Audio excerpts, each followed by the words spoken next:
Мерките на претпазливост по време на јавување во судот и одземање на пасошот кој ја определи апелациониот суд на Асмир Јаховски, еден од осомничените за перење пари во случајот со набавката на мазут за тецна година. Ке траат додека постои потреба од тоа, велат скопска апелација. Судот по службена должност на секои 2 месеци преиспитува дали има потреба за траење на мерките на претпазливост и тие може да се укинат ако престанала потребата или ако повеќе не постојат законски основи за примената. Од апелација наведуваат дека доколку Јаховски не се придржува на определените мерки за обезбедување присуства, судот може да определи друга построга мерка.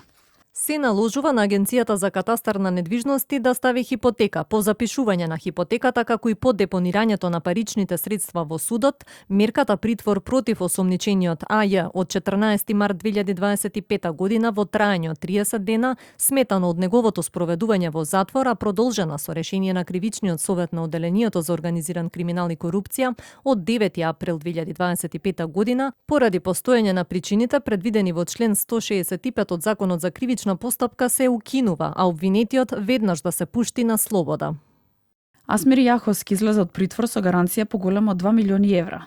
Во февруари годинава обвинителството за гонење организиран криминал и корупција поднесе обвинение против 31 физичко и 5 правни лица. Под истрага се поранешните директори на ЕСМ, Васко Ковачевски, кој веќе со месеци е во бегство, како и Васко Стефанов.